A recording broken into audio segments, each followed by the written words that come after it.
yaxşı olar Aran müəllimə biz zonası də iştirak dedikdə edək. haranı? Müəllimə, olar bir dənə söz deyim. Buyurun. Müəllimə, olar bu vaxtı əvvələ çəkəsiz ki, yəni bütün dərsləri biz iştirak edə bilək. Mənim Belə bir şey deyim ki, müəllimə, ümumi olaraq təlimlərim bazar günü 15:00-da olur. Əvvəllər şənbə günləri 15:00-daydı. Artıq bazar günü, çünki şənbə günü işləyən müəllimlər olur. Nəyə görə bu günə salınıb? Çünki mənim ikinci gün bütün ödənişli dərsləri mən keçirmişəm bazar günü, çünki çərşənbə günü bayramdır deyə. Ona görə sabah mənim vaxtım olmayacaq deyə indi də. Hazırki bütün dərslərimiz ümumi olaraq bazar günü 15:00-da. Yəni keçəcəyimiz bütün dərslər. Qoşula bilərsiniz qrupa, belə deyim də, qoşulub xəbərdar ola bilərsiniz ki, dərslər nə zamandır. Bazar günü olar. Olar. Əladır, 15:00-da əladır. Aha, lap gözəl. Yaxşı müəllimlər, hazırıqsa başlayaq. Başlayaq. Başqa bir sualınız yoxsa mən başlayıram. Demək, qarşımızdakı şəxs Loris Malaguzizdir, hansı ki, Emiliya təlimini yaradan şəxsdir. Bəzən müəllimlər Emiliyanı bir şəxs kimi tanıyır. Əslində, Emiliya bir şəhərin, əslində qəsəbənin adıdır. Məsələ də burasındadır ki, Emiliya təlimi birbaşa Emiliya qəsəbəsində yaranmayıb. Emiliya təlimi əslində Emiliya, belə deyək də, qəsəbəsinin Villa Sella adında bir kəndində yaranıb. Və bu kənddə də necə olur yaranır? Bilirik ki, 2-ci Dünya müharibəsi başlayır, hansı ki, bu başlayır 1939-cu ildə və 45-ci ildə də sona çatır. 44-cü ildə İtaliyada bəzi qadınlar, hansı ki, Villa Sella'da yaşayan qadınlar ayağa qalxırlar və deyirlər ki, bizim uşaqlarımızın da çox gözəl zəkası var, idraki var, təxəyyülü var, təfəkkürü var, yarada bilirlər, oxuya bilirlər, hər hansı bir işi icra edə bilirlər. Nəyə görə bizim uşaqlarımız təhsil almadığı halda varlı təbəqənin uşaqları təhsil alır? Bunu eşidən Malaguzis oturur velosipedinə, gedir Emiliya qəsəbəsinə və Villa Sella'ya çatır. Çatdığı zaman görür ki, qadınlar dağıntılar altında qalan daşları başlayırlar yığmağa və o daşlardan neysə hazırlamaq istəyirlər. Malaguzis sual verir ki, nə edirsiniz? Qadınlar sərt bir şəkildə dönüb deyir ki, biz uşaqlarımız üçün məktəb qururuq. Bizim də uşaqlarımızın haqqı var oxumağa. Malaguzis söhbət əsnasında deyir ki, əslində bilirsiniz, mən də müəlliməm və Malaguzisin müəllim olması onları cəlb edir və onlar xahiş edirlər ki, uşaqlara təlim versinlər. O dövrdə Malaguzisin cəmi 20 yaşı olur və çox cavan olur. Deyir ki, mənim təcrübəm yoxdur. Mən sizə söz verə bilmərəm ki, uşaqlarınızı tam şəkildə mən təlimləndirəcəm. Sadəcə olaraq mən uşaqlardan öyrənəcəm, özüm də nə öyrənmişəmsə uşaqlar üzərində tətbiq edəcəm. Və Malaguzis beləcə Emiliya təlimini qurur. Təlimin əsas, belə deyək də, nəyə əsaslandığını desək, hansı nəzəriyyələrə? Didekə əsaslanır, Vygotsky əsaslanır və Piagetə əsaslanır. Əslində sosial konstruktivizm nəzəriyyəsidir, yadınızda saxlayın. Amma başlıca məqsəd idraki inkişaf etdirmək idi. Yəni burada sosiallıq deyil məqsədimiz. Məqsədimiz idraki inkişaf etdirmək, amma sosial mühitdə, necə ki Vygotsky deyirdi, yəni ki biz sosiallaşaraq öyrənirik. Malaguzis də onu təsdiq edirdi. Sonra Malaguzis gətirir, burada müəllimlər qoyurur, hansı ki müəllimin burada rolu olur. Müəllimin rolu nədir? Müəllimin rolu uşağın özünün qərar verməsinə və yekun nəticəyə gəlməsinə cavabdeh olan bələdçidir. Cavabdeh olan bələdçi sözünü görürsünüzsə, Malaguzisi seçməlisiniz. Uşaqların istəkləri haqqında söhbət aparır, onların bir-birinə kömək etməsinə şərait yaradır, layihələrdə uşaqların işini dəstəkləyir. Layihə nədir? Layihə uşaqların bir araya gələrək bir işi icra etməsidir. Burada dediyimiz layihə çox belə böyük, bizim başa düşdüyümüz kimi şəhər salma layihəsi deyil, ev tikmə layihəsi deyil. Bu layihə nədir? Məsələn, uşaqlar öyrənirlər. Nəyi öyrənirlər? Təbiəti öyrənirlər. Nədir öyrəndikləri? Baxın, budur. Necə olur ki, həşəratlar təbiətdə, belə deyək də, canlı qalmağı bacarır? Onlar nə ilə qidalanırlar? Necə qidalanırlar? Gəlin birlikdə öyrənək. Bax, birgə layihələri budur. Aydındır? Uşaqların layihələri əslində Emiliya təlimində bu tərzdədir. Emiliyada biz elm güşəsini daha çox görəcəyik. Elm güşəsi daha çox üstünlük təşkil edir. Niyə üstünlük təşkil edir? Ona görə ki, burada uşaq araşdıraraq, burada uşaq... Mənim səsiniz qırıq gəlir, elə bil. Müəllimlər, hamınıza qırıq-qırıq gəlir səsim.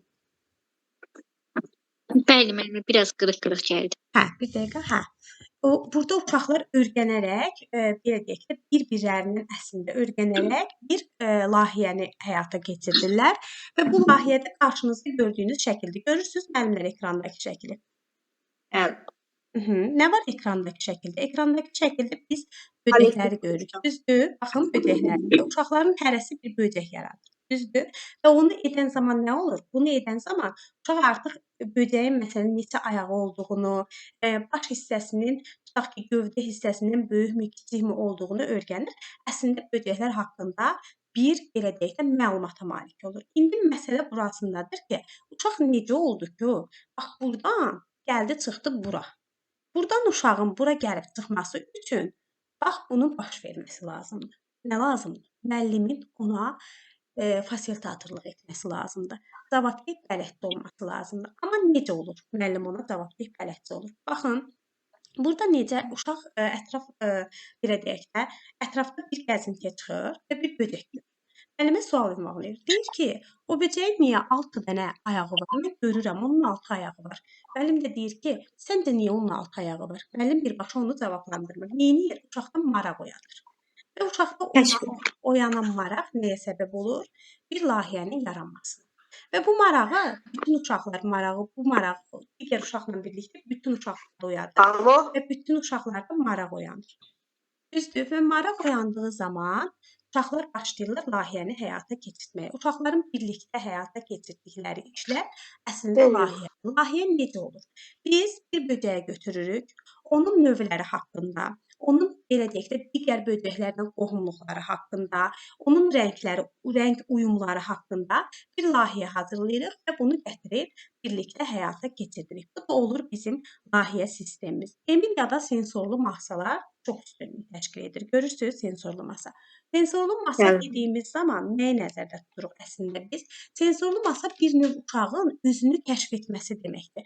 Uşaq necə olmalıdır Emiliyaya görə? Emiliyaya görə uşaq bacarıqlı olmalıdır. Emiliyaya görə uşaq belə deyək də həm maraqlanmalıdır. Emiliyaya görə uşaq sual verməyi bacarmalıdır. Həmçinin verdiyi suala özü də bir növ cavab tapmağı bacarmalıdır. Emiliyaya görə uşaq bir növ belə deyək də həm münasibət qurmalıdır, həm də o münasibəti birlikdə belə deyək də irəlilətməyə bacarmalıdır. Xəyal güclü olmalıdır, incəsənətə meylli olmalıdır, idraki üstün olmalıdır, elm güşəsində tədqiqat aparmalıdır, rənglərə üstünlük verməlidir. Bir də Emiliyada uşaq özünü kəşf etməyi bacarmalıdır. Uşağın özünü kəşf etməsi üçün nə lazımdır? Bizə lazımdır portfolio, amma bildiyimiz portfoliolar kimi deyil bu portfolio. Bilirsiniz necədir? Birinci gəlin bura baxaq. Bura nədir? Bura adlanır piyaza. Piyaza nədir? Piyaza, baxın bu qrup otaqlardır. Görürsünüz. Əslində bura bilirsiniz necədir? Bura Emiliya təlimi hazırda Azərbaycanda tətbiq olunmur, amma tətbiq olunan ölkələrdə Emiliya ya bir həyətyanı sahədə tətbiq olunur, ya da ki bax bu həyətyanı sahəni birbaşa gətirirlər, qoyurlar bağçanın içərisinə. Və burada da piyasa adlanan bir yer var. Bax o yer budur. Bu nədir? Bu onların ortaq məkanlarıdır. Ortaq məkan nədir? Gördüyünüz bu qrup otaqları birbaşa bura açılır. Burada nə edirlər? Burada uşaqlar birlikdə yaradırlar, qururlar. Burada uşaqlar birlikdə nəyisə kəşf edirlər. Baxın burada yuxarılarda kağızlar asılıb. Bu tam şəkildə düşmüş şəkildə. Bu kağızlarda bizim uşağın belə deyək sənədləridir. Hansı sənədləri bizim adlandırdığımız portfolio, blok sistemi deyirik. Bax onlardır. Burada nə məqsədlə qurulmuşdur Emiliyada? Emiliyada o məqsədlə ki, uşaq öz işini görməyi bacarsın. Uşaq öz işini görürdü və uşaq öz işini gördüyü zaman başlayırdı uşaq orada belə deyək daha həvəsli oldu. Bir də məqsədiniz nə idi? Ki, baxırıq ki, Emiliya təlimi kim tərəfindən yaradılıb? Əslində bunu Malaguzisi təşviq edən olubdur ailələr, düzdürmü? Əgər ailə yaradıbsa Emiliya təlimini, ailənin təlimdə iştirak etməməsi mümkün deyildir. Ailələr də burada mövcuddur. Və ailələrin mövcudluğu nəyi göstərirdi? Uşağın irəliləyişini izləməsini. İrəliləyişini izləyirdi və evdə də onun üçün şərait yaradırdı. Bağçaya gələrək onunla belə deyək də müəyyən fəaliyyətlərə qatılırdı. Burada da ailənin rolu əvəzsiz idi. Və burdakı piyazada, üzr istəyirəm, uşaqlar başlayırlar birlikdə nə isə eləməyə. Məsələn, tutaq ki, kiçik qruplarda, məsələn, burada asılır, yarpaqların şəkli çəkilir o. Daha böyük qruplar başlayırlar o yarpaqlar haqqında məlumatlar almağa. Və Emiliyada təlimə baxdığımız zaman, təlimdə biz yaşları görürük. Hansı yaşları? Müxtəlif yaşları görürük. Məqsəd nə idi?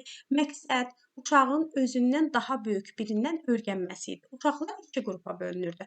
4 ay 3 yaş və 3 ay 7 yaşlıq qruplara bölünürdü. Və bu qruplara bölündükləri zaman, uşaqların bu qrupa bölündüyü zaman, burada uşaqların, belə deyək də, bir-birinə kömək etdiyini və bir-birindən öyrətdiyini görürük və bu da uşağın sosial mühitinin genişlənməsi və sosiallaşaraq öyrənməsinə gətirib çıxardırdı. Emiliyada əsas məqsəd ondan ibarət edir ki, uşaq böyük, uşaq və üçüncü belə deyək, müəllim olan ətraf mühitdən söhbət gedirdi. İndi məsələ nədir? Bəzi müəllimlərin səhv saldığı belə deyək də, müəyyən məsələlər var ki, deyirik ki, ətraf mühit təbiəti nəzərdə tutulur. Xeyr, Emiliyanın dediyi ətraf mühit tam olaraq budur. Yəni ola bilər ki, sən ətrafyanı sahəyə çıxmamısan. Ətraf mühit uşağın öyrədici olan, onun maddi texniki bazası, onun materialları, onu öyrədən belə deyək, əhatəsi əslində nəzərdə tutulur. Ətraf mühit onun üçüncü müəllimi idi. Nələr? Materiallar onun üçüncü müəllimidir. Yəni bir növ bütün belə deyək də, görürük ki, məsələn, Emiliyadan hər hansı bir müəllimdən məlumat alanda, deyəndə ki, üçüncü müəllim kimdir? Deyir ki, müəllimə üçüncü müəllim təbiətdir də. Təbiət rol oynayır burada, amma təbiətin rol oynaması ilə yanaşı, uşağın ətraf mühiti də çox böyük rol oynayır. Yəni burada uşağın materiallarından söhbət gedir əlbəttə ki. Yəni uşağın burada materialları nədir? Uşaq necə, belə deyək, hansı materiallarla öyrənir, hansı materiallar onun üçün daha Müəllim olar bir dəqiqə. Bəli. Müəllimə, mən başa düşdüm ki, dediyinizdən, yəni ki, qrup otağında həyətyanın sahəni demək içəri daxildə qrup otağında yəni yaradır da, yəni. Qoyun deyim, siz dediyiniz sualın cavabı olaraq deyim, amma yox, siz düzgün mən dediyimi düz başa düşməmisiniz. Baxın, əslində Emiliya təlimində ya təlimdə bağçanın otaqları ki var ya, hansı ki tutaq ki 5 qrup var. O 5 qrupun bütün otaqları ya açılır həyətyanı sahəyə, bütöv. O olur piyaza adlandırırıq, üzr istəyirəm, piyaza adlandırdığımız yer. Həyətyanı sahədir. Ya da ki, bütün qrup otaqları açılır, bax bura açılır. Bu da piyazadır. Ya da bütün qrup otaqları və burada onların ortaq məkanlarıdır. Birlikdə işlədikləri yerdir. Bax, ətraf mühit üçüncü müəllimin uşağın, bax buradır. Aydındır. Bəli, müəllimə. Mən elə başa düşdüm ki, qrupa həyətyanı sahəni qrupda yaradırlar. Həyətyanı sahəni qrupda yaradırlar da. Yəni baxın, görürsüz nə qədər qarışıq görünür gözə. Baxın, Bəli, mən onu demək istəyirdim də, bəli müəllimə. Yəni yaradırlar ki, ətraf mühiti orada yaradır. Ətraf mühiti təbiəti içəri daşıyırlar. Məsələn, bəli.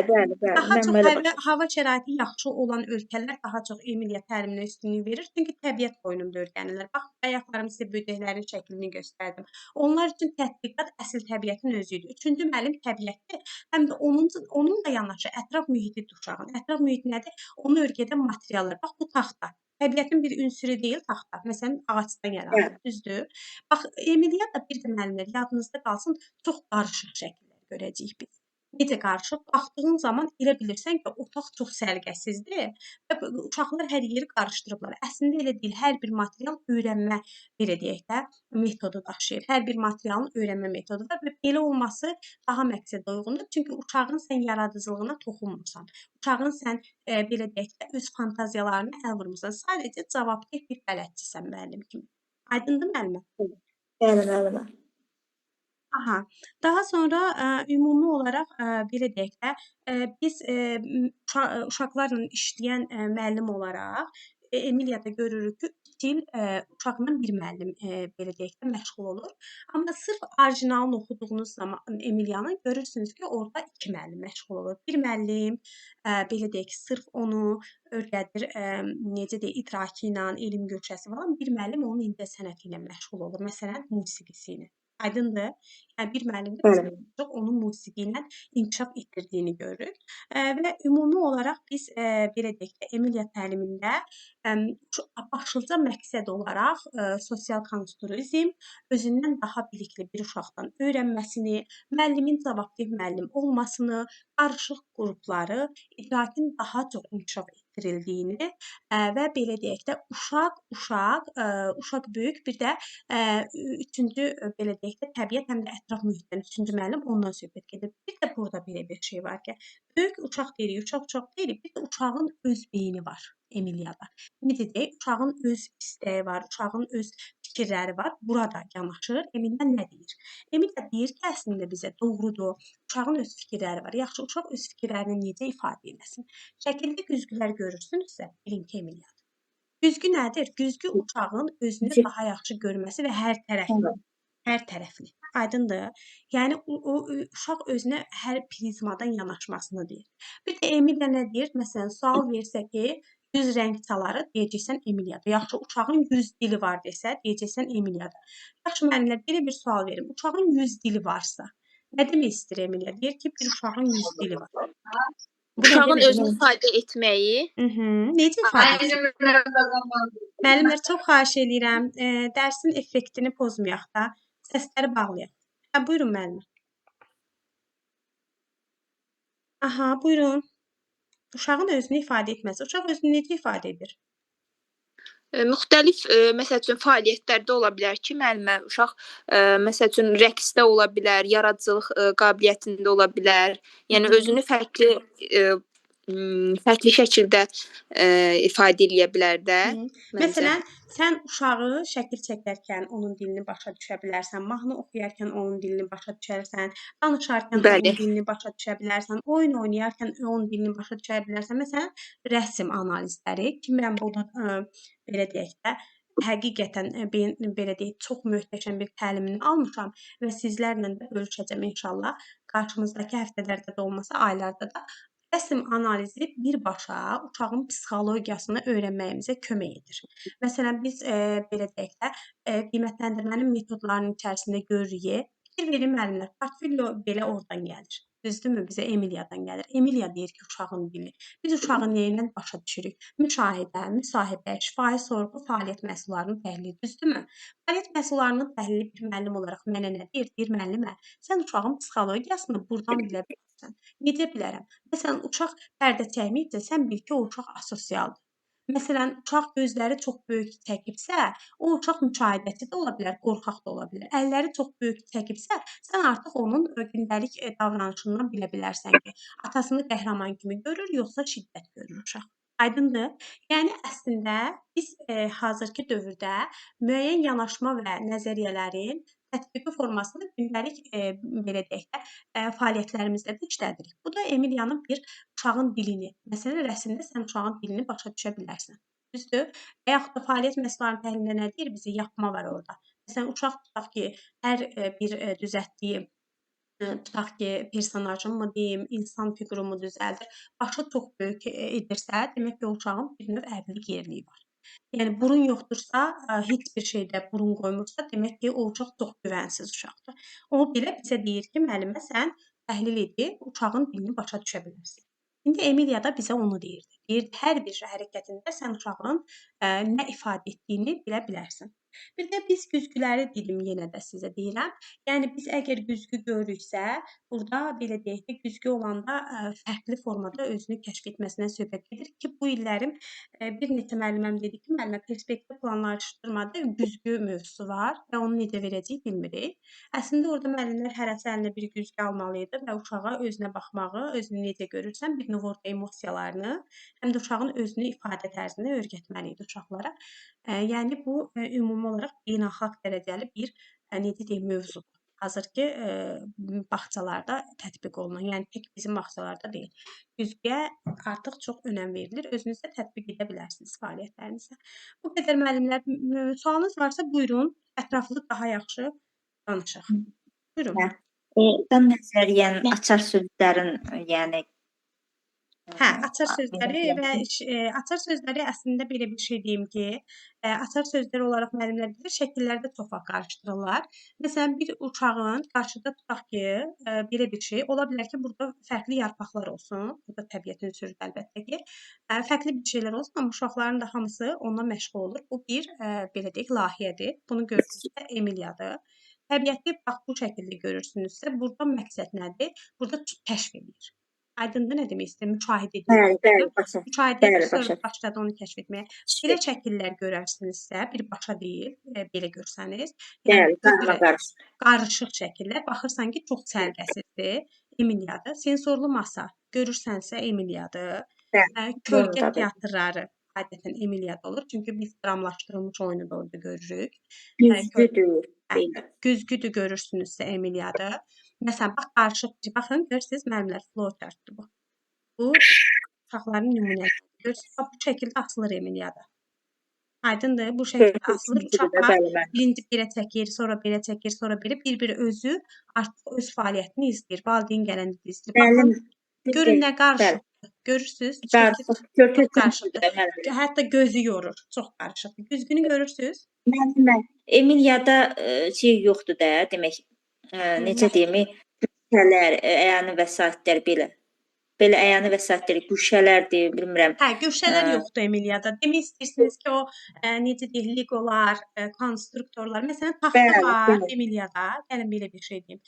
Emiliyada taxta var, bax bu şəkildə. Görürsünüz? Bəli, o heç yerə töküntü olanda bilirik ki, qarma-qarışıq. Hə, Emiliyada. Amma məsələ burasındadır ki, taxta Emiliyada da var, Valdorfda da var, Montessori'də də var. Montessori'də onu çox səliqəli görəcəksən. Yəni açar sözünü deyim. Emiliya daha çox səliqəsiz görəcəksən. Valdorfda da onun yanında plastik heç bir şey yoxdur və Valdorfun məqsədi ondan ibarətdir ki, mən oyuncaq düzəltmirəm, mən evimə əşya düzəldirəm. Məsələn, girirsən Valdorfda qrup otağına, divardan heç bir, məsələn, biz Barbie'dir, tutalım ki, nə bilim, Superman-dir, belə şəkillər yapışdırırıq da, bağçada neysə, qarma-qarışıq belə rəngarəng şəkillər olur. Elə bir şey görməyəcəksən. Sadəcə sən evi xatırladır Valdorf və sən orada taxtadan neysə düzəldirsənsə, o otura biləcəyin bir stoldur. Məsələn, tutaq ki, sən yapma hazırlamırsan orada sən gerçək çörək bişirirsən xəmirdən. Aydındır Valdorf? Bəli, müəllimə, bir dənə testdə qabağımıza şəkil çıxırdı, ancaq parta, stol, səliqəli, qəşəng ardıcıllıqla çox sayda. O nə? Parta, stol, qarşınızda da qara lövhə, ağ təbaşir görürsünüzsə, o Valdorfdur. Valdorf texnologiyanı inkar edən, plastikləri inkar edən, sırf taxta ilə işləyən, yəni belə bir nəzəriyyə. Bəli, səliqəli səhmanlı. Bəli, səliqəli səhmanlı Montessori'də də görəcəksiniz, sakit. Sadəcə o praktik materiallar, rəngarəng, belə çox fərqli bir şeylər, parçalar falan. Ki, parçalar Frebeldə də özünü göstərəcək, amma biz də onu trikotaj kimi görəcəyik. İndi onu İnşallah əyani təlimdə verəcəm. Daha sonra sizlər üçün də təşkil edərəm və yaxud da onlayn şəkildə qoşula bilərsiniz əyani təlimə. Orada görərsiniz, izah edəcəm. İnşallah. Müəllimə bir söz də desəm olar, zəhmət olmasa. Buyurun, əlbəttə.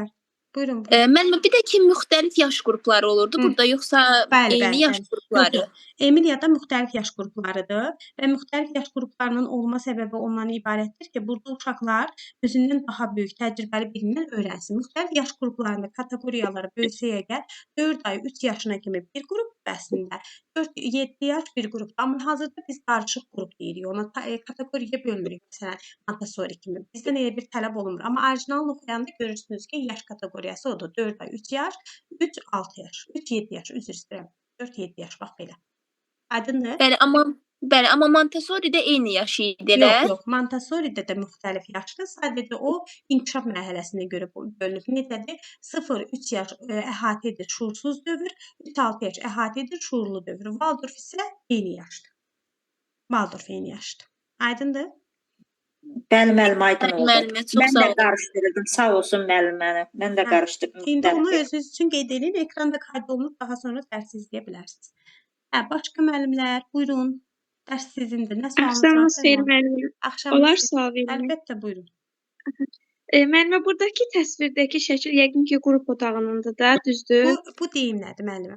Bu piyazadır. Piyaza dediyimiz şey bütün qrup otaqları açılır ora və bu ümumi bir məkandır. Onların ümumi məkanı, işlər burada gedir. Həyətdədir bu müəllimə, yoxsa qrup otağıdır? ümumi olaraq bura həyətdir. Əslində Emiliyanın bax tutaq ki, belə bir şey deyim də, bura əslində həyət deyil, bu gördüyünüz şey maketdir. Bura həyəti xatırladan qrup otağıdır. Qrup otağı da bu tərzdə olur. Bura açılan qrup otaqlarıdır, üzr istəyirəm. Bura piyazadır. Yəni ortaq bir elə başa düşün ki, dəhlizdə, böyük bir dəhlizdir. Bütün qapılar ora açılır. Başa düşün. Aydındır nə demək istəyirəm? Bəli, Biri də var bəli, ki, bəli. bu tərzdə görməzsiniz. Yan-yana otaqlarda tutaq ki, bütün qrup otaqlarının qapısı birbaşa açılır həyətyanı sahəyə. O da Emiliya. Boyu kimi müəllimə. Hə, belədir. Boyu. Hə, elə bir şey. Yəni ümumi bir zal. Hı. Ümumi bir Elə bil zal. ki, Çox müəllimə sağ olun. emalatxana olur da belə bir şey, Bəli, qarmaqar. bəli. Sırf o laboratoriya xarakteri daşıyır. Baxın elmdə. Bəli. Görürsüz?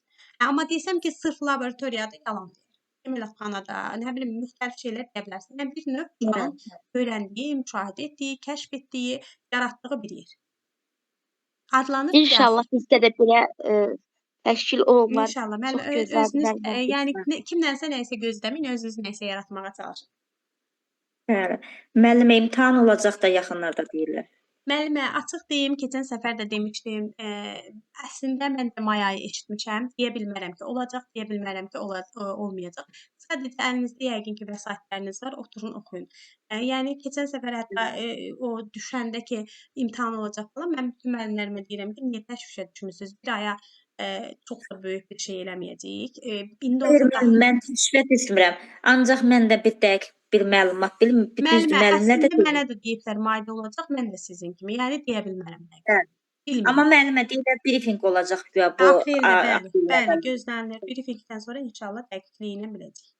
Tez olmağı sizə xeyirdir. Yəqin ki, diaqnostika tərzi suallar olacaq. Özümüz də bildik ki, diaqnostika o deyil. Müəllimə, mən birinci səfərdə belə deyim ki, yəni ilk dəfədir bu il qoşuluram. Çünki çoxdandan o kollec vaxtı deyildi, texnikum vaxtından qurtarmışam mən. İşləmişəm, belə bir məzuniyyət yerinə çıxmışam, sonra yəni işləməmişəm. Yəni diplomum var da, deyim. Məndə elə bir ki, bu imtahan düşsə, yəni ki, belə verilsə, mən o imtahana qatıla bilirəmmi? Müəllimə, siz işləmirsiniz hazırda? Xeyr, müəllimə, mən İşləmirsiniz, işləmirəm də, siz yəni. MİQ imtahanına hazırlaşın da, müəllimə, MİQ-ə hazırlaşın. Bəli, mən MİQ-ə hazırlaşıram, müəllimə. MİQ-ə hazırlaşın, imtahan, MİQ imtahanı indi apreldə biləcəyik. Olar ki, yəqin ki, 2025-ci olar. Olmasa sertifikasiyanı gözləyirlər, yəqin ki, 2 ildən sonra olacaq. Yəni, hələ ki, yəqinlər içərisindəyik, müəllimə, bilmirik. Mən də sizin kimi dəqiq bir məlumat bilmirəm, yalan deyərəm. Səhv məlumat da Axşamınız xeyir vermişəm. müəllimə. Axşamınız xeyir olsun.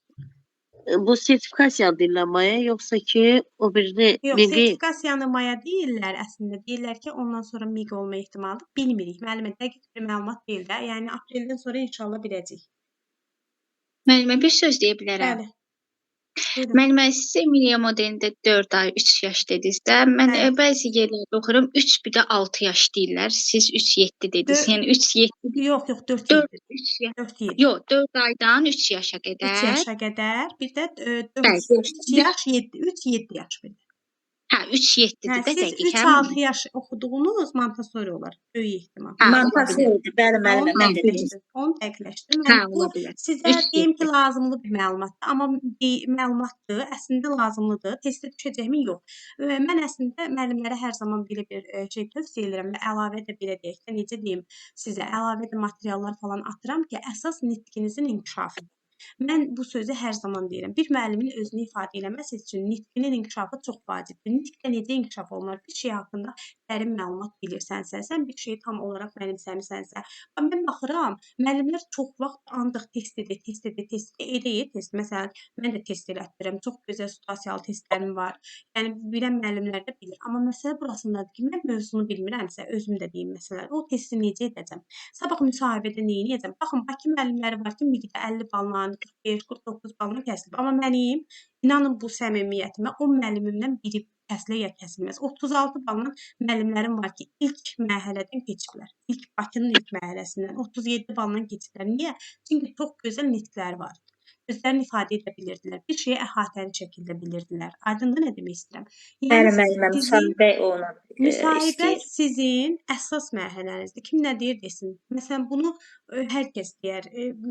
Bir müəllimə var, Respublika birincisi də hər il verir məsələn müdirənin çəkabını. Özü həmişə deyir ki, mən onu həmişə deyirəm ki, test mərhələsi yəni arxa plandadır. Əsas müsahibədir. Həqiqətən elədir. Müsahibə üçün də müəllimlər bir şey haqqında çox ətraflı, gözəl məlumatınız olmalıdır. Bəli, müəllimə, mən testləri yaxşı işləyirəm. Testlərdən qorxum yoxdur, yəni imtahandan. Mən müsahibədən qorxuram. Çünki mənim nitqim o qədər güclü deyil. Mən boynuma alıram. Nitqinizin də güclü olması üçün müəllimə nə etməlisiniz? Çoxlu oxumalısınız. Bir də Söz bazam azdır da. çoxlu güzgünün qarşısında danışın. Söz bazası az çoxalın söz bazası. Artırın söz bazası. Ben Mənim Mən bu- vaxtım yoxdur. Hə. Sonra müəllimlər buyurun. Mənə sual məsələn verir adi sizə bir şey deyim. Müsahibədə mənə sual verildi ki, oxuduğunuz kitablar haqqında məlumat verin. Məsələn, Dəli Məmmədqozadənin əsərləri hansıdır? Bunu bilən müəllimlər çoxu bilir. Yəni mənə çox belə gedir. Mənə dedilər ki, nitq bazanız çoxdur. Yəqin ki, siz çox səyahət edirsiniz. Dedim, xeyr, çox kitab oxuyuram. Və orada bilirsiniz necə sözdən söz çıxardılar hər tərəfə. Elə suallar verilir ki, məsələn, siz onu heç vaxt bilmirsiniz. Rast gəlməmisiniz, amma məsələ burasındadır ki, bilirsinizsə əgər nə-nəsə əlaqələndirib onu deyə bilərsiniz. Tutaq ki, adi bir şey deyim. Məsələn, mən emosional tələbatda onu müəllimlər biraz çox çətinlik çəkirdilər. Mən emosional zəkanı öyrətmişdim. Bilirik də bizim iki zəkamız var. Biri IQ-müzdür, biri EQ-müzdür. Ya bir insanda IQ yüksəkdir, ya da bir insanda EQ yüksəkdir.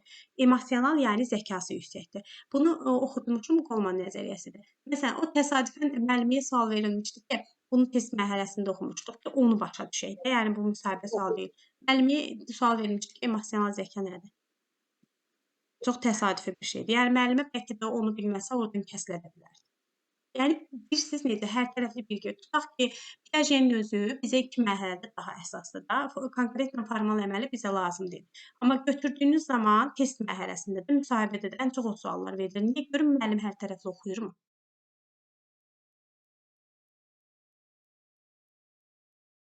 Olasınız. Yaxşı. Mən milli imtahandan sonra neçə vakansiya seçə bilərik ümumiyyətlə? 1. Baxır hansı vakansiya. bölgə üzrə seçirsiniz. Məsələn, regionda yaşayırsınızsa 3 vakansiya seçə bilərsiniz. Bakıdasınızsa 1. İkisini də eyni anda məsələn 3 rayon, bir dənə Harda Bakı seçmək yaşayırsınız? olur. Mən Hazırda harda yaşayırsınız? elə Hı. mən Beyləqanda müəllimə. Beyləqan vakant yer çıxarsa seçərsiniz müəllimə. Beyləqan vakant yer çıxartmağı çox müşkül bir məsələdir. Fatmır müəllimə. Yox. Çox. Müəllimə əzdən götürür. Necə müəllimə? Xeyr müəllimə, Beyləqanda vakant yer yaxın bir 5 ildə də həll olmayacaq. Mən gözləmə mərhələsindəyəm. Olmuyor. Yəni hələ birinci mənəm. Onda Bakıdan belə. Bakıdan seçə bilərsiniz. Əslində mən aprel ayı üçün nəzərdə tuturam. Mən 6 ay müddətində işlədim. Sadəcə məzuniyyət yeri idi deyə müəllimə gəldi çıxdı. Hazırda mən ehtiyat kadr kimiyəm. Çünki müsahibə mərhələsindən keçmişəm, ona görə ehtiyat kadram. Amma ki, yəni yaxın 1-2 belə deyək də ay deməyim, yəni həftə də gözləyəcəm. Olmasa Bakıda vakant yer verilsə seçəcəm. Bakı daha əlverişlidir. Ona görə ki, Bakıda həqiqətən vakant yerlər çoxdur. Sadəcə olaraq oranın müsahibəsinə tam hazır olmalısınız. Yəni belə deyim. Amma əslində bütün Balı da yüksək olur da mənim Bakının. balı yüksək deyəndə Siz mənim Bakı'nın hanım kimsiniz? Bakının müəllimə belə deyim, 36 Necə olur? balla hazırda işləyən müəlliməm belə var. 37 balla. Əsas odur müsahibədə özünüzü necə aparırsınız, necə ifadə edirsiniz o mənada. Müəllimə, müsahibədə neçə sual verirlər? Müəlliməm, inanın mənə, bax səmimiyyətimə, hesaba vurulsa mənə 30-dan çox sual verilmişdi. Yəni bunu bilənlər də bilir, Discordda. Müəllimə Ha. bax deyirlər ya 3-ün, 4-ün, 5-in Elə belə. müəllimdə var ki, 4 sual verilir. Sualdan Ay sual canım. çıxmaq məsələsi var da müəllimə. Evet. Onda müəllimə siz yəqin fikri uzun belə deyim də, yəni qısa verməmisiniz cavabı, uzun Hətta mənə dedilər ki, qadınların xasiyyəti də çox danışır. Ha. Hətta o sözü belə dedilər mənə. Bəli, orada baxır özünüzü necə. Bir də siz necə müəllimlər, bunu həmişə deyirəm. Hər bir mərhələyə, hər bir şey üçün deyirəm, psixoloji olaraq hazır olun. Yəni belə deyək də, Bəli. qarşınızdakı komissiya üzvü sizdən çox bilmir. Məsələ orasındadır ki, siz özünüzü ifadə etməyi bacarırsınızsa, bədən diliniz vacibdir. Məsələn, mən özümü deyim, yəni hər kəsin çatışmayan cəhətləri. Mən səbirsizliyəm. Mənim hələ heç bir imtahanda müəllimə səs bağlayın da. Müəllimə bir danışaq. Çörək al, şey al. Müəllimlər, olar ki, ev söhbətlərinizi səs bağlayıb edəsiniz. Müəllimə, məsələn, 3 rayondan məsələn çıxsa da Elə bir əgər söhbət inşallah. yoxdur. Yoxdur müəllimə, elə bir şey yox. Ümumiyyətcə deyirəm müəllimə çıxmasını olub. 3 Yox, dənə o rayon seçsəm, bir dənə Bakı seçsəm onu müəllimə. deyirəm də müəllimə, mümkün deyil. Siz bir region üzrə seçib getməlisiniz. Aydındır? Bir region. Müəllimə, mən Şəkidə yaşayıram da, Hı yəni hı. müvəqqəti yaşayırıq biz. Məcburi köçkün kimi Şalıb. Mən indi məsəl üçün imtahanı verib keçsəm, indi özləri mənim müsabiqəyə çağırırlar. Müəllimlər, bircə dəqiqə səsi bağlayın da. Kimdir o müəllim? Müəllimə Bir dəqiqə xaric eləyəcəm. Bircə saniyə çıxardacağım müəllimi. Söyləyeməm. Bir dəqiqə. Ayaz öpsən baxıb eləməz. Qızlar, siz sual verinizə bax, buyurun. Müəllim sual cavab verir, necə imtahan nə bilir gəlsin. Nurayinə müəllimə çıxır, səsi bağlayın da, xahiş edirəm. Nurayinə müəllimə, Mətanət, Mənsurə müəllimə də səs açıqdır. Bir də Çinarə müəllimə də səsləri bağlayın. Yox müəllimə, məndə bağlıdır bayaqdan müəllimə. Bircə dəqiqə səs gəlir, açıq səs olanları deyirəm. Müəllimə, mən sizə sual verdim, onun üçün bağlamadım. Buyurun. Buyurun Aytəkin müəllimə. Eşidirəm, hazırsınız. Müəllimə, mən elə bir ki, Şəkidə yaşayırıq, məskunlaşmışıq, məcburi köçkün kimi. Ancaq biz Şuşaya inşallah ha vaxtsa köçürüləndə, hazır olanda köçürəcəyik. İndi müəllimə, mən elə bir ki, imtahan verdim, girdim, imtahandan keçdim. İnşallah. Mən elə bir ki, özləri müsabiqəyə məni çağıracaqlar, yoxsa Müsabiqədə vakant yer verəcəklər, ora seçəsiniz. Belə bir şey deyim, mənim 2 müəlliməmi biz yerləşdirdik Xankəndində. Əslində mənim getmək şansım vardı. Sadəcə orada işləyirdim mən. Yəni düşünürdüm ki, daimiləşəcəm, ona görə getmədim. Sonradan peşmançılıq çəkdim, düzdür. Xankəndində yəni ümumi olaraq siz müraciət edirsiniz. Ora vakant yer kimi verilmir. Müraciət edirsiniz. İndi Şuşanın gedişatı necə olacaq bilmirəm. Hazırda məsələn Xocalıya bir neçə müəllim ora köç başlayıb yerləşdirməyə çalışırıq. Yerləşdirmə dediyimizdə proses necədir? Hansı ki, MİQ imtahanına müvafiq bal toplayıb, bu necədir? 70%-dən yuxarı göstərici olmalıdır. 70%-dən yuxarı göstəriciniz sizin hardasa göstərir 41-42 balınızı. Sonra da sizə bir müsahibə təşkil edirlər. O regional, məsələn Qarabağ regional baxır da ora. Hazırda o regionalda gedirsiniz, müsahibədə iştirak edirsiniz ki, Qarabağa gedib hələ kəsilən müəllimlərimiz yoxdur. Çünki Qarabağın gedişatı sırf psixologiya üzrədir, onu da deyim. Yəni birbaşa psixologiya, vərdiş, orada ən çox Elxonidən verilir, Piaget, bildiyimiz yanaşmalar, bir də uşaqların bir növ belə deyək də, gündəlik fəaliyyətləri və orada gigiyena məsələləri var. Ki bu bildiyimiz bizim test mərhələsi üçün yox, məsələn qida necə olmalıdır, ən çoxu qidanın neçə növü var, təhlükəsizliyi necə təmin edirsiniz, bu tərzdə dəyişik formalardır. Bu belə suallar verilir. Belə yəni 2 dəfə uğur qazanıb, necə deyək 2 dəfə uğur, bir dəfə özü düşüb, yaşadığı qəsəbədə işləyib, daha sonra da yenidən müraciət edib, ora müsahibəyə gedən müəllimlər var, orada bal söhbətinə baxacaqlar. Siz mütləq şəkildə 40-dan yuxarı bal toplamalısınız və yenidən müsahibə verməlisiniz, belə deyək. Müəllimə, mən imtahandan qorxmuram, çünki testlərdə yaxşı nəticə yığıram. Məsələn, 60 sualdan 48-in, birdən olur 50, birdən 48, birdən 43 yazıram. Narahat deyiləm, yəni testlərdən. Ancaq bir çaşdığım olur ki, sualın əvvəlini oxuyub arxasına fikir vermirəm. O dəqiqə vururam. Bir də müəllimə, əslində testologiya tamam fərqli bir şeydir. İnsan gərək, məsələn mən özüm hələ indiyənə kimi yarım saatdan artıq, yarım saat deməlim 20 dəqiqədən artıq testdə oturduğumu xatırlamıram. Yəni məni tanıyanlar da bilir. Yaxşı bir şey deyil. Yəni sizin tam əminliklə deyirsən ki, 60-ında yazmışam, baxırsan ki, yox, balın 60 deyil, 52 gəldi, 53 gəldi. Başa düşürsünüz? Aydındır nə demək istəyirəm? Yəni mən diaqnostikada bundan 17 dəqiqə oturmuşdum orada. Yəni hətta mənə dedilər ki, 20 dəqiqə tamam olmamış imtahanı bitirə bilməzsiniz. Belə bir şərt var. Yəni bax müəllim, onu soruşmaq istəyirdim bir də, hə. Ki imtahanda biz neçə saat oturacağıq bu imtahanda? Məsələn, bu MİQ-də də belə olub. MİQ-də mən çıxanda 76 dəqiqəm vardı. Belə deyək də, diaqnostikada da mən 17 dəqiqə bitirdim və mənə dedilər ki, 4-5 dəqiqədə keçməlidir, sonra icazə vermədilər tamamlamağa ki, ən azı 20 dəqiqə imtahanda oturmalısınız. Ən azı 20, ən çox da 120 dəqiqədir da, bilirsiniz. 2 saat müddətində otura bilərsiniz imtahanda. İndi məsələ burasındadır ki, 2 saat indi səbriniz çatıb oturursunuzsa, səhvinizi, düzünüzü görə bilirsiniz. Amma məsələn test çıxırsınızsa görə bilmirsiniz. Bəli, tez çıxırsa görə bilmirik.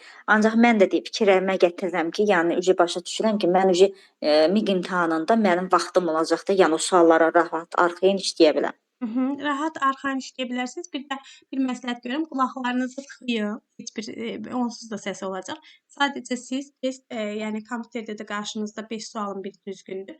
Yəni onu yazmama ehtimalınız yoxdur. Sadəcə biraz səbir lazımdır. Şərt deyil ki, siz onu 2 saata da bitirəsiniz. 1 saata normal, yaxşı, hər tərəfli əhatəli məlumatı olan müəllim, yəni o 60 sualın 60-ını belə cavablaya bilər. Amma bir odur ki, yetər ki, səbriniz olsun. Qaldı ki, əsas məsələ müsahibəyə gəlirsiniz. Orada da məsələ biraz fərqlidir. Necə fərqlidir? Bax, tutalım ki, belə bir şey deyək. Keçən il MİQ-ə hazırlaşan müəllimlər vardı ki, məsələn, mənim özüm 4 layihə hazırlamışdım. Heç birini məqsədim o idi ki, təqdim edeyim. Ona belə, məsələn, icazə vermədilər də. Tutaq ki, mən müsahibəni tam fərqli istəyirdim. Mənim üçün müsahibə tam fərqli bir, necə deyim, əsl orada özümü ifadə edir. O bir söz var, deyir, ürəkli ol, səhnə sənindir. Məsələn, səhnə ilə başa düşürəm ki, orada mənimdir. Aydındır nə demək istəyirəm? Çünki özümü ifadə edə bilirəm. İndi məsələ də burasındadır ki, sizin orada özünüzü necə ifadə etməyiniz şərtdir. Sənin ora 50 bal yığıb və yaxud da 35-i yığıb getməyin qarşındakı komissiya üçün heç bir fərq etmir. Komissiya üçün sən düzgün şəkildə, belə deyək də, test mərhələsindən keçib gəlmiş, biliyi sınanmış bir müəlliməsin. O amma istəyir ki, bacarığını yoxlayasan. Bacarıqda necə yoxlanır? Baxın, keçən il müəllimlərin həqiqətini deyirəm, hər birinin fərqli-fərqli, belə deyək də, necə deyim, versiyaları var idi, həqiqi mənada var idi. Biri var müəllimə, faktoloji şey öyrədilir sizə. Tutaq ki, tələbi yönümlülük nədir? Dövri İKT bacarığı deyir bütün müəllimlər. Amma mən bunu əminliklə deyirəm ki, bəlkə də var aranızda indi buradadırsa, məsələn, Lamiyə müəlliməm var idi. Türkan müəlliməm var idi, Aysel müəlliməm var idi, Bakı müəllimlərimdən danışıram, İlahə müəlliməm var idi, Zümrüt müəlliməm var idi. Məsələn, onlar deyirdi ki, hüquq və vəzifə, məsələn, tam şəkildə onu istəyirdilər. Sonra başqa müəllimlər hazırlaşmışdı. Deyirdilər ki, tutaq ki, belə deyim də, bir valideyn var və mütəmadi olaraq uşağını bağçadan gec götürür. Nə olar sizin reaksiyanız? Müəllimlər də indi hardansa xarici mənbələrdə var. Belə bir şey, o da dövlətin tələbi deyil. Sadəcə bir, belə deyək də, bağçanın nizamnaməsində bir şeydir. O da orada rüşvət sayılır. Məsələn, deyər ki, əlavə pul istəyərəm, ödəniş istəyərəm. Belə bir hüququm var. Elə bir hüququn yoxdur. Sən Azərbaycan Respublikasında yaşayırsan, onun konstitusiyasına əsasən, belə deyək də, işini icra edirsən və sən onu pozmağa heç bir belə haqqın, hüququn yoxdur. Elə bir şey yazılmayıb. Məsələn, müəllim orada bacarıqlı müəllim deməlidir ki, mən valideynlə müqavilə imzalamışam. Və o müqavilədə valideyn uşağın giriş saatını da bilir, çıxış saatını da bilir. Bunu deməlidir və deyib də həqiqətən müəllimlərim. Aydındır nə demək istəyirəm? Müəllimə, bax o qaydaları bizə öyrədən müəllim olsa, mən vallahi ona gedərəm. O bacarıqları, o qaydaları, məsələn, o sual-cavablara cavab verən kimi, yəni mən bilmirəm ki, oradan bizə necə suallar gələcək, biz necə cavab Məsələn, verməliyik. necə suallar gələcək, onu da açıq deyim. Mən yalan danışa bilmərəm. Məsələn, tutaq ki, mən respublika üzrə müsahibəyə gedən müəllimlərdən biri mənəm. Yanvarın 7-si başlayıb 7-si də getmişəm. 2023-cü ildə. Yanvarın 7-si başlayıb 7-si də getmişəm. Mən getdim, gəldim. Bir növ suallar aydın oldu. Məsələn, tutalım ki, belə bir şeydir. Mənə bir sual verildi. Dedi ki, tarix sorğu kitabını kim yazıb? Mən açıq deyim, tarix sorğu kitabı haqqında məlumatım yoxdur. Dedim ki, mən sualınızı cavablandıra bilməyəcəm. Çünki məlumatım yoxdur, necə cavablandırım? Amma araşdıracağam. Mən amma gələndən sonra həqiqətini araşdırdım. Yəni deyim ki, bir dənə bilmədiyim sual həqiqətən o idi, çünki həqiqətən bilmirdim. Və mən gələndən sonra tarix sorğu kitabı Sosial Müdafiə Nazirliyi. Yəni bu heç bir əlaqəsi bir şeydir. Orada da nədir? Hər kəsin vəzifələri haqqında danışır. Məsələn, tərbiyyət müəllimi. Bəli. Da yəni ki, budur. Məsələn deyirəm. Artıq məlum oldu. Məsələn, tutaq ki, pedaqoji şuradan vermişdim. Mən özüm oxumuşdum, tutaq ki, bilirdim. Amma deyim ki, bütün müəllimlər bilirdi. Yox, gəldim dedim müəllimlər, pedaqoji şuranın düşmə ehtimalı var. Bu elə olacaq, o elə olacaq. Elə səndə fikir yaranır. Amma ilk dəfə gedirsənsə, sən bilmirsən də, yəni sənə suallar hardan veriləcək. Aydındır nə demək istəyirəm? Məsələn, Gəncə regional, mən açıq deyim. Gəncədə neçə müəllim keçirtmişəmsə, hətta səsini belə ata bilərəm qrupa. Müəllimə deyirdi ki, müəllimə necə olur ki, nə öyrətmisiniz o? Mənim heç kimdən həqiqətən nə əlaqəm yoxdur. Nədir ki, o komissiya üzvünün sizə o sualları demək belə deyək ki, ixtiyarı yoxdur. Heç özü də bilmir. Gəlir qarşısında ağ blank var, oxuyur sizə deyir oradan ya da kompüterdə. Heç özü də bilmir ki, nə sual verəcək. Sadəcə Gəncə regional aparırdı gedişatı təhlükəsizlik, sağlamlıq üzrə. Məsələn, Qarabağ aparırdı psixologiya üzrə. Mən onu bilib belə hazırlamışdım müəllimlər. Aydındır nə demək istəyirəm? Onu da tam bacarıq aslında, bilik yox. Müəllimə, inşallah bu imtahanlara qarşı deyə belə deyim, dərslərlə bağlı belə sual keçib qutarandan sonra inşallah elə sual cavabları da bizə, yəni o yönəlməkdə sizdən öyrənərik inşallah. İnşallah. Yəni ki, onsuz da öyrəndiyiniz hər bir şey müsahibədə rast gələcəyiniz suallardır. Sadəcə siz onun bacarıq formasını ifadə edəsiniz. Yəni ki, belə deyək də, tutalım ki, tələbgörünlük nədir? Qəti yox da, sən onu bilirsən ki, artıq dövrün orada belə deyək də, hüququndur, vəzifəndir, dövlətin səndən qoyduğu qarşına standart və innovasiyadır, yeniliklərdir. Aydındır nə demək istəyirəm? Məsələn, belə bir sual verilmişdi. Maraq nədir? Uşaq yönümlü təhsil nədir? Tutaq ki, demişdi ki, uşağın meyil, maraq seçiminin nəzərə alınması maraq nədir? Orada demişdi ki, maraq nədir məsələn? Sən indi onu özün ifadə edə bilirsən, eləyə bilmirsənsə də sən bilməlisən ki, maraq nədir məsələn. Mən ona görə deyirəm ki, müəllimlərə oxuduğunuz hər şeyin qeyd olsun və hər bir sözün açıqlamasını bilin ki, bu nədir, bu nədir. Məsələn, adi sizə bir şey deyim. Maraq deyəndə maraq uşaqların fikirləridir də, belə deyim. Maraq bir insanın idrak tələbatının emosional təzahürüdür.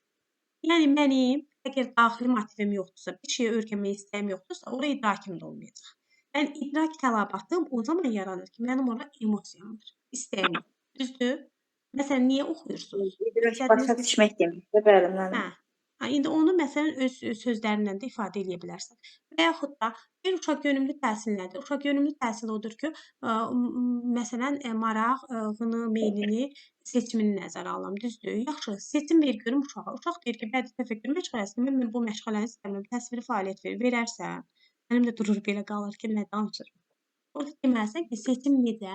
Məsələn, mən tutalım ki, məşğələ mənə aiddir, mən müəlliməyəm, amma obyektini seçə bilər uşaq. Necə seçsin obyektini? Məsələn, bədii təfəkkürdə mən ona istədiyi rolu verərəm.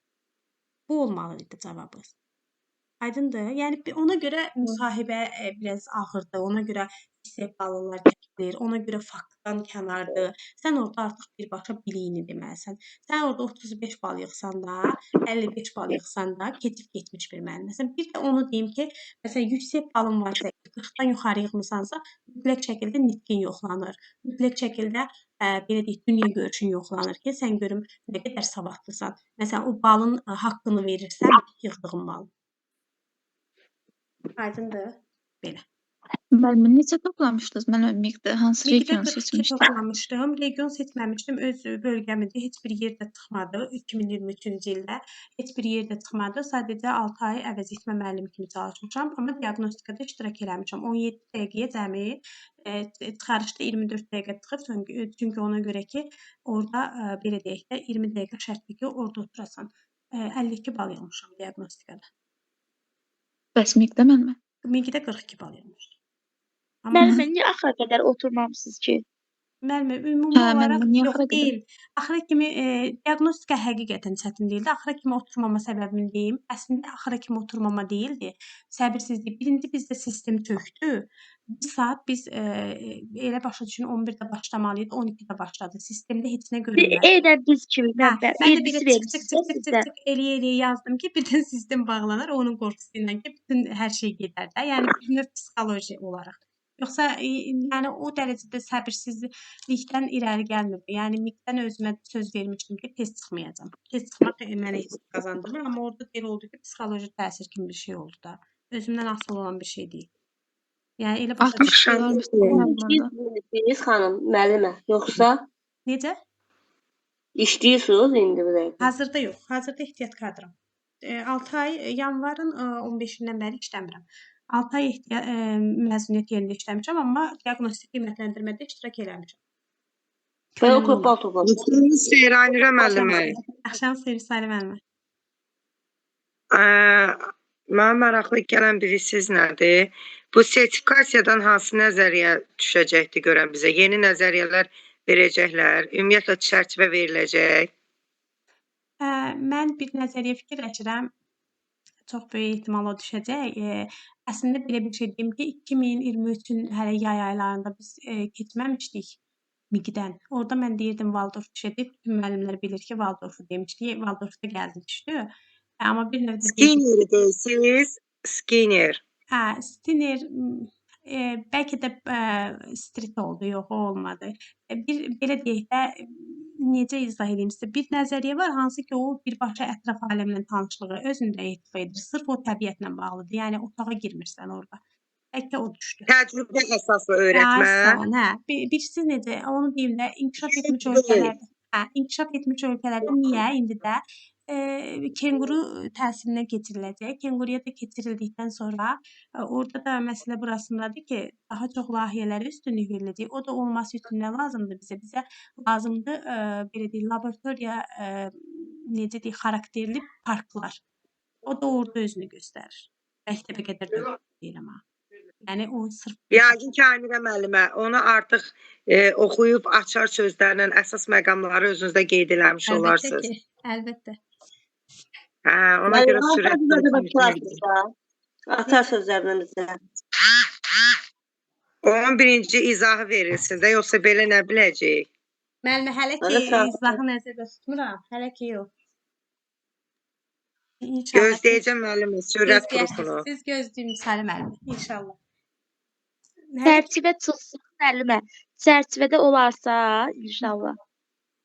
Onu da deyərsiniz. Çərçivə əslində belə bir şey deyim ki, dəyişməyəcək. Çərçivəyə sadəcə bir şey əlavə ediləcək. Yəni çərçivənizin dəyişmə ehtimalı böyük deyil.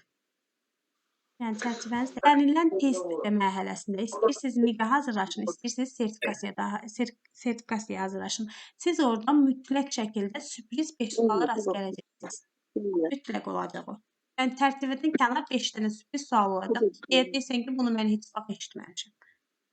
Yəni o Nə olar ki, belə sürprizləri bu testlərdə eləməsinlər. Sürprizləri bizdə bu 8 martda müəllimlər günündə eləsinlər. Yox, eləmirlər də Salim müəllimə. Neyini? Müəllimə 5 sualı da toxunmayacaq müəllimə. 5 sual toxunmayın, 55 yazın bəs sizdə 35% alarsınız. Müəllimə sual vermək olar. Əlbəttə, buyurun. Mövzu ilə bağlı. Əlbəttə. Deməli, təbiət köşəsi belə bir test var idi. Deyilmişdi ki, təbiət köşəsi ətraf aləm hansı modelə uyğundur. Fikirləşdim ki, təbiət köşəsi taxta material, Voldrov, amma təbiət deyəndə Emiliya da nəzərdə tutulur. Mən Emiliyanı götürdüm. Yəni ətraf aləm, yəni 3-cü müəllim. Ətraf aləm 3-cü müəllim, ətraf aləm 3-cü müəllim təbiət deyil Emiliyadır. Bayaq da dedim. Ətraf mühit. Mühit, hə. Ətraf mühit. Mühit də təbiətdir. Bəli. Bax budur. Ətraf mühit budur. Olsun ki, həyətyanı sahədəyəm, olsun ki, daxildəyəm. O mənim ətraf mühitimdir. İndi müəllimə, bu deyir, indi orada yazılmışdı ətraf aləm. Təbiət köşəsi ətraf aləm hansı modelə uyğundur? İndi sizcə bu hansına nəzər götürmək uyğundur? Müəllimə, əslində mən sizə belə bir şey deyim ki, baxın, Stiner, bir də belə deyək, Montessori'nin özü. Müəllimlər, bir dəqiqə səsi bağlayın. Müəllimlər, bax, həqiqətən fayda çox etkisiz olacaq sizə görə. Yalandan danışın. Açıq idi. Bəli. Hə. Buyurun. Dediniz ki, təbiət köşəsindən sual verildi və təbiət bilirsiniz necədir müəllimə? Baxın, əslində belə bir şey deyim ki, bizim keçdiyimiz modellər, hansı ki, Emiliyanı nəzərdə tuturuq, biz deyirik Valdorf, bir də Montessori. Valdorfla Montessori'nin özü, Valdorfla Stiner yaranır. Və Stinerin özü, bir də ki, Montessori Frebeldən əsinlənib. Yəni, Frebelin ideyalarını təbliğ edirlər. Aydındır nə demək istəyirəm. Və orada daha çox məsələn belə deyək də taxta materiallar, əsas belə deyək də didaktika özünü göstərir Montessori'də. Onun təbiət həyatı özünü göstərir, Frebelin təbiət həyatı özünü göstərir Valdorfda. Valdorfda da açıq havada təbiət ətraf mühit var. Aydındır, ətraf aləm var. Aydındır nə demək Ha, istəyirəm? onda ətraf aləm Waldorfdur da onda, elə? Waldorfdadır. Məşğələ kimi yox ha, aləm kimi gedir. Biri də var ətraf mühit. Bəzən müəllimlər ətraf mühiti təbiətlə səhv salırlar. Təbiət deyil ətraf mühit. Ətraf mühit uşağın ətrafında olan, onu örgədən materiallar, onu örgədən belə deyək də, öyrənməyə sövq edən alətlər. Bax bunlar nəzərdə tutulur. Bir Aydındır? növ resursları. De bax bunlar. Aha. Təbiət resurslarıdır, amma sən Mən deməməsən üzr ki, istəyirəm də ətraf mühit deyəndə ayrı olur, ətraf aləm deyəndə bəli, ayrısına əlbəttə, demək nəzərdə. ayrıdır. Ətraf aləm deyirsə, Mən ətraf aləm bilirsiniz necə ətraf aləm belə deyək də bir məşğələ kimi yox. Ətraf aləmin özü kimi, təbiətin qoynunda. Müəllimə, biz indi məşğələ yazırıq, adına da yazırıq. Ətraf aləmlə tanışlıq və nitq inkişafı. O 3 yaşdan sonra yazmalıyıq, yoxsa 1-3 yaş arası? Ətraf aləmlə tanışlıq bütün yaş qruplarında var. Bütün yaş qrup. Bəs ətraf mühitlə tanışlığı, Ətraf mühit dedikdə nəyi nəzərdə tutursunuz? məşğələnin adını. Ətraf mühit yazırsınızsa, əslində heç onda düz ətraf aləmlə tanışlıq, məşğələnin bir adı var. Başqa adı yoxdur. Ətraf aləmlə tanışlıq 1 yaşından etibarən bütün Bəli, qruplarda müəllimə, ətraf mühit yoxdur axı, ətraf yoxdur. aləmi Ətraf mühit tanışlıq. yoxdur. Ətraf mühit dediyiniz müəllimə bu Emiliyadakı hazırda tətbiq olunmur. Sadəcə biz bunu yanaşma kimi öyrənirik. müəllimə, siz orada dediniz ki, piyaza açıq otaqda, Bax yəni görürsüz. Aha. bu həm də bu layihə işlərin uşaqların layihə əsaslı öyrənmədə, yəni uşaqlar bura daxil olmaqla Bəli. layihə üzərində işləri aparmaq, yəni o bir yaradıcılıqla məşğul olmaq idi da. Olursan, yaradıcılıqla məşğul olursunuz. Baxın, çox üzr istəyirəm. Görürsüz uşaqları kiçik yaş qruplarda, məsələn, orta qrupda tutaq ki, bu düzdür. Bunlar nə edə bilərlər böcəklər haqqında? Yapma edə bilərlər. Amma böyük məktəbə hazırlıq qrupu nə edəcək? Onun növü cinsi haqqında öyrənəcək. Aydındır? Məsələn, Müəllimə, layihəmiz Müəllimə, elə burada da Buyurun. birgə qurum üsulu var ha. O birgə qarşılıqlı əməkdaşlıq fəaliyyəti, yəni Bəli. qarşısındakıyla əməkdaşlıq edərək, ünsiyyət quraraq öyrənmə. Bəli. Elə Yəni o sırf birgə. odur da, yəni o Yəni bu ona daxildir. Və birbaşa siz birgə fəaliyyət əslində. Hə, birgə qurum nə idi? Birgə fəaliyyət. Birgə fəaliyyət. Burada da layihəni verirsiniz. Körpələr onun yapmasını etdiyi halda, məsələn deyirəm, çəkilini çəkəcək tutaq ki, böyük məktəbə hazırlıq qrupu artıq onun növ cins anlayışını. Məsələn, qarışqanın növləri var, cinsləri var, tutaq ki. Qanadlı qarışqa var, məsələn deyirəm. Aydındır və yaxud da çiçək böcəyi olsun. Bu nöqteyi nəzərdə. Aha, yəni burada buyurun. Araşdırma var. Araşdırma var. Layihə nədir? Ümumiyyətlə layihə uşaqların birlikdə bir işi belə deyək də araşdıraraq, öyrənərək, müşahidə edərək İdrakla. Hə, idrak əlbəttə ki, bax bir şey deyim ki, Emiliya sosial konstruizm nəzəriyyəsi deyirik biz Emiliya. Əslində belədir ki, sosial konstruizm əsas ideyaları idrak üzərindədir. İdrakin inkişafıdır. Aydındır? Çünki orada elm köşəsi var, araşdırma var, müşahidə var. Sən buna deyilmə. Amma deyir ki, sosiallaşaraq da Vygotsky də elə deyirdi. Vygotsky məsələn Piaget-ni inkar etmirdi ki. Sadəcə deyirdi ki, öyrənmə birgə fəaliyyətdə özünü yaxşı göstərir. Aydındır? Bəli. Başqa müəllimlər nə sualınız, istənilən mövzu haqqında varsa sonuncu linkdir. Buyurun. Müəllimə, sizin kitabınız var, yoxsa tayinlə keçirsiniz? Müəllimə yox, özümün şəxsi kitabım var, özümün PDF-lərim var. Tayım bizə aid deyil ki, müəllimə. Tayım bizə aid olan bir şey deyil. Tayım ümumi məktəb müəllimlərinə aiddir. Başqa nə sualınız varsa buyurun, amma bir-birimizi hörmət edək. Açıq qoymayaq. Ekran kaydı gedir. Buyurun. Sual vermək istərdim. Bu Emiliyada əsas maraqlı nə idi? Uşağın öyrənmə yolları, üsulları, uşaq öyrənmə deyirdi orada. Hə, uşağın öyrənmə. Uşaq böyük, uşaq. Bir də ki, deyirdi ki, 3-cü müəllim olan ətraf mühit. Düzdür? Belə deyirdi. İndi burada məsələ burasındadır ki, uşaq böyükdən də öyrənir, uşaq özü də inkişaf edərək öyrənə bilər, müşahidə edərək, araşdıraraq. Yəni uşaq müəllimdən də öyrənə bilər. Uşaq bir qrup yoldaşından və yaxud özündən böyük birindən də öyrənə bilər. Uşaq özü də nəyisə öyrənə bilər. Əslində burada uşaq dedikdə özünü də nəzərdə tutur. Bir də üçüncü müəllim olan ətraf mühitdən də öyrənə bilər. Bunu nəzərdə tuturdu. Aydındır? Bəli, aydındır. Bir dənə mənə aydın olmayan nə idi? Müəllimə orada deyirdi, o mən kitabda oxumuşdum. Tam da elə dərk eləməmişdim. Yəni orada var idi ki, orada uşaqlarda öyrənmənin yolları var idi. O deyirdi, uşaqlar emosiyaları var idi. O uşaqların emosiyaları. Uşaqların emosiya dediyi şey nədir? Uşaqların hərəkət etməyi, qulaq asmağı, görməyi, dadmağı, toxunmağı, müşahidə etməyi bunlar deyirsiniz də. Bu mənada deyirsiniz? Yox, müəllimə, yox. O orada uşaq məsəl üçün öyrənmə zamanı orada var idi ki, öyrənmə zamanı uşağın keçirdiyi hissləri. Orada o deyirdi, orada o yadımdan çıxıb, prosta istəyirdim.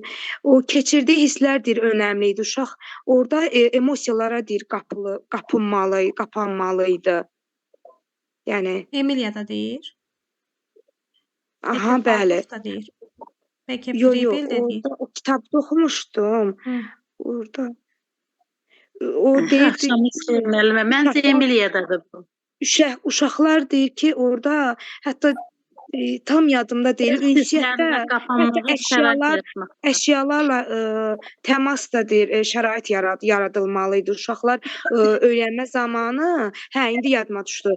Uşaqlar deyir, öyrənən zamanı başqalarla ünsiyyət quraraq, əşyalarla yəni təmas şərait yaratmalıdır ki, uşaq əşyalarla təmas da qursun və öyrəndiklərini ifadə etməyə, yadlarında saxlasın, ifadə etməyə bacarsınlar. İfadə etməyə, təşviq edilməyə deyirdi. O şərait yaratmaq. Aydındır mənim fikriniz. Məqsəd burada nədir? Pedaqoji yanaşmanın ümumi olaraq əsas məqsədi idrakin inkişafıdır. Əsas hədəflərindən biri idrakin inkişafıdırsa, idrakin inkişafında nəyisə təkan verməlidir. Bu təkanda həm fiziki cəhətdən təkan olmalıdır, həm sosial cəhətdən təkan olmalıdır. Bu mənadadır. Sosial cəhətdən dediyimiz şey bir uşağı ətrafındakı böyük və yaxud da digər bir uşaq həvəsləndirib, onda daxili motiv, emosiya yaradıb bir şeyə həvəsini oyatmalıdır. O mənada. Hətta müəllim belə orada roludur. Nədir? Cavabdeh bələdçi rolundadır. O uşağı yəni söz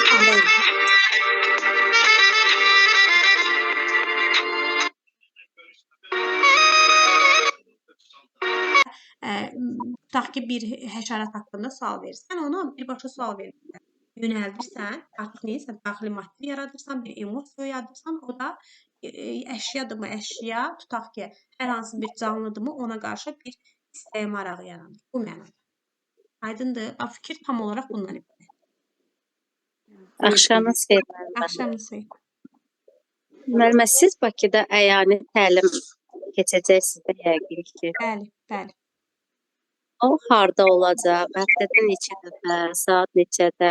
Bu barədə Məlumat verəcəm. Ayın 20-sindən sonra qrupda tam şəkildə məlumat verəcəm. Yəqin ki, qrupda varsınız. Yəni, məkan olaraq təxmini bilirsiniz, hansı məkanlarda olacaq? Təxmini elmlərdə olacaq. Onda məlumat verəcəksiniz də qrupda həmən vaxt. Bəli, bəli. Buyurun. Başqa müəllimlər dərslə bağlı sualları buyurun. Başqa bir dərs də ola bilər. Hər hansı bir mövzu olar ki, çətinlik çəkərsiniz.